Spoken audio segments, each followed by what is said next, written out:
Hello, नमस्कार, सुप्रभात। कैसे हैं आप लोग? आशा करते हैं कि बहुत ही अच्छे होंगे और बेहतरीन तरीके से हर पल अपने लक्ष्य की ओर अग्रसर हो रहे होंगे।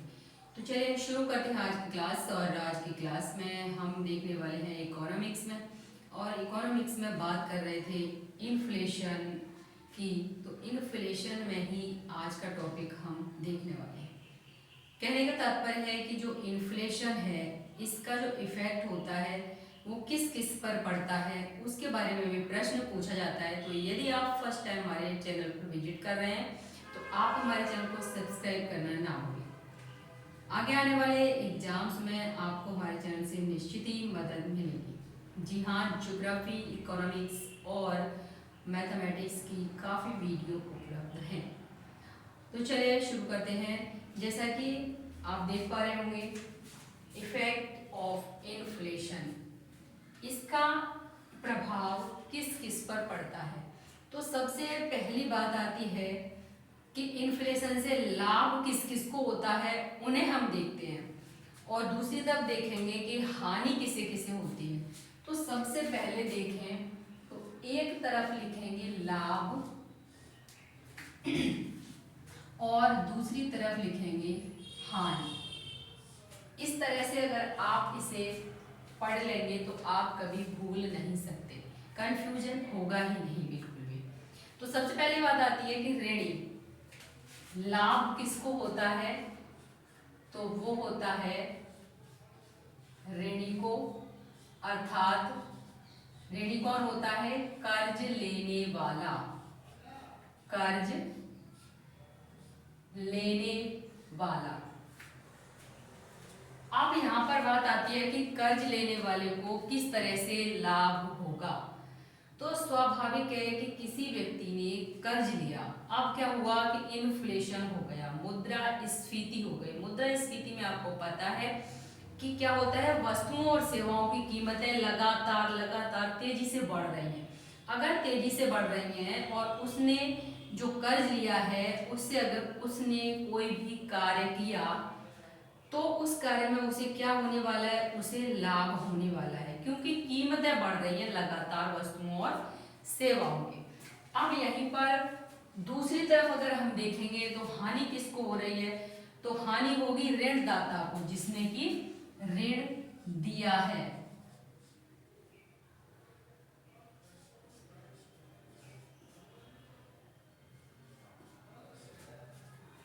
किसको होगी?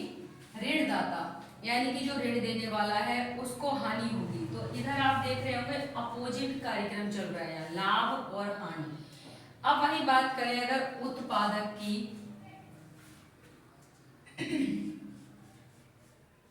तो ये है उत्पादक, यानी कि वस्तुओं और सेवाओं का उत्पादन करने वाला उत्पादक।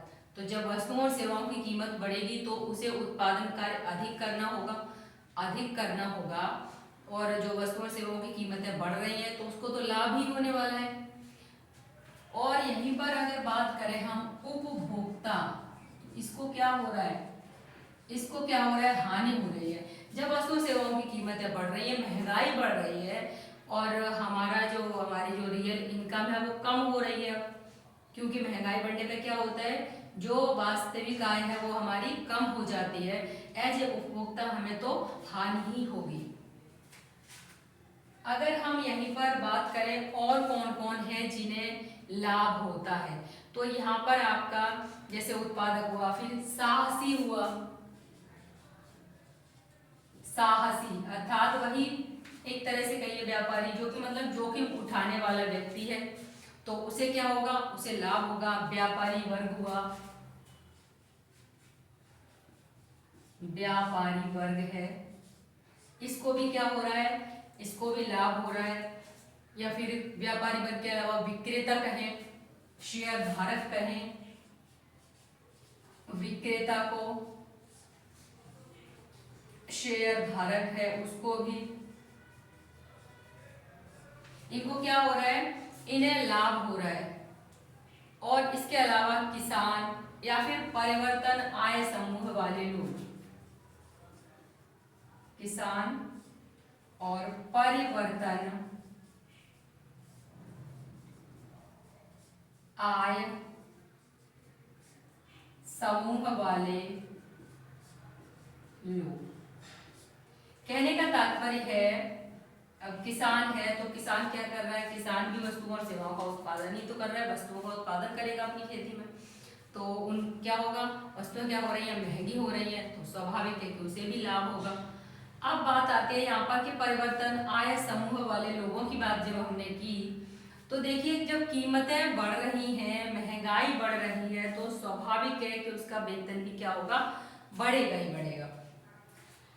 अब बात करते हैं यहाँ पर जो हम कर रहे थे हानि की, इधर हमने कहा कि ऋणी को लाभ हो रहा है तो ऋणदाता को हानि हो जाएगी, उत्पादक को लाभ हो रहा है तो उपभोक्ता को हानि हो रही है।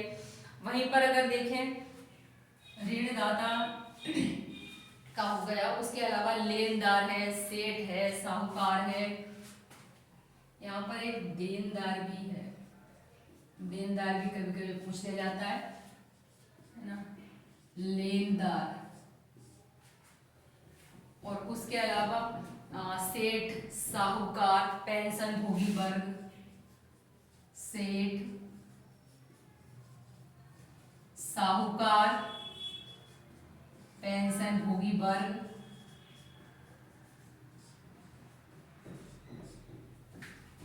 और इसके अलावा आपका डिवेंचर के रूप में संपत्ति धारक, डिवेंचर के रूप में संपत्ति धारक। अब यहां पर हमने देखा था परिवर्तन आय समूह वाले लोग थे, लेकिन अगर स्थिर आय समूह वाले लोगों की बात करेंगे तो उनको हानि होगी। स्थिर आय समूह वाले लोग, इनको क्या होगी, इनको हानि होगी।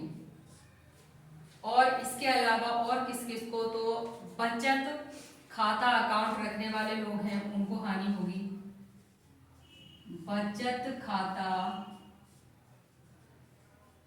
अकाउंट रखने वाले लोग, इनको भी हानि होगी। तो ये जो सारे हैं इनको क्या होने वाले हैं, इन्हें हानि होने वाली है। और लाभ किसे किसे होने वाला है, तो लाभ में आपका ऋणी है, उत्पादक है, साहसी है, व्यापारी वर्ग है, विक्रेता है, शेयर धारक है, और परिवर्तन आय समूह वाले लोग हैं, इन सबको लाभ होता है। अब बात करेंगे कि वृद्धि किस किस चीज में होगी और कमी किस किस चीज में होती है इसमें। तो यहाँ वृद्धि की बात करें, इधर वृद्धि और इधर कमी लिख लेते हैं, ये सिर्फ समझने के लिए है। वृद्धि की बात करेंगे तो जब मार्केट में यानी कि जो मुद्रा की तरलता है वो अधिक हो रही है, तो इस तरलता को रोकने के लिए क्या करेंगे, इस तरलता को रोकने के लिए जब तरलता अधिक होती है तो क्या होता है कि सार्वजनिक व्यय होता है। सार्वजनिक व्यय का तात्पर्य है कि बहुत सारे सरकार स्कूल, कॉलेज या फिर रोड या फिर आपके पुल वगैरह का क्या करवाती है, हाईवे वगैरह का क्या करवाती है, निर्माण करवाती है। तो यहाँ पर सार्वजनिक आय में क्या हो जाएगा, वृद्धि हो जाएगी, सार्वजनिक आय में वृद्धि हो रही है। अब सार्वजनिक आय में इधर वृद्धि हो रही है, लेकिन कमी कहाँ होगी, तो सार्वजनिक बचत है उसमें फिर कमी हो जाएगी,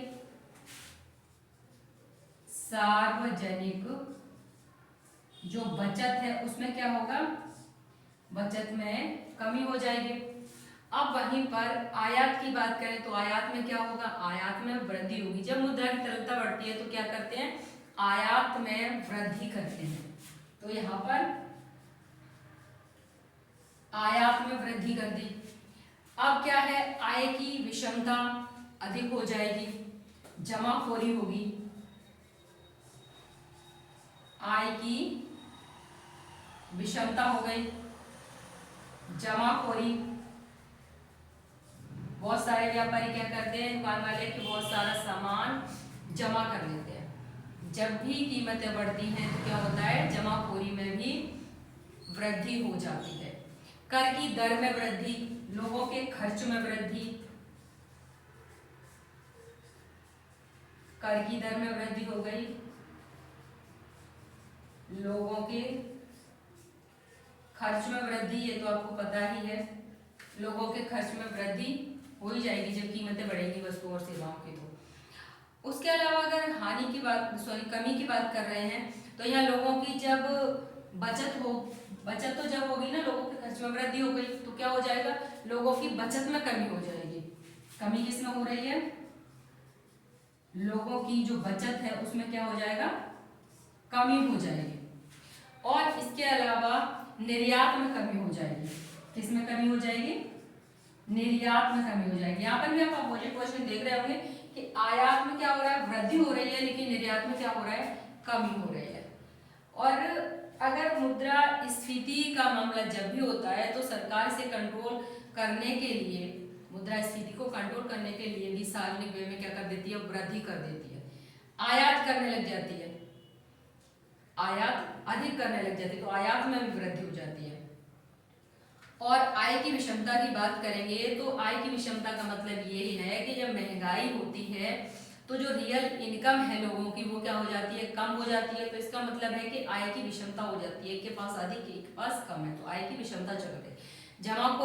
जमाखोरी जो दुकानदार होते हैं वो अक्सर जमाखोरी करते हैं, बहुत सारा सामान क्या करेंगे, जमा करते जाएंगे कि चलो थोड़ा और महंगा हो रहा है तो फिर हम उसे बाद में धीरे धीरे करके निकालेंगे, उससे और ज्यादा महंगाई बढ़ जाती है।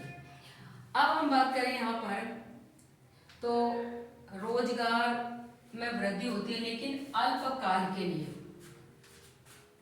यहाँ पर वृद्धि है जो रोजगार में वो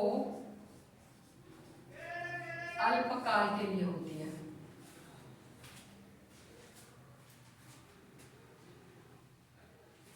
और इसके अलावा वस्तुओं की गुणवत्ता में क्या होता है, तो वस्तुओं की गुणवत्ता में गिरावट आ जाती है।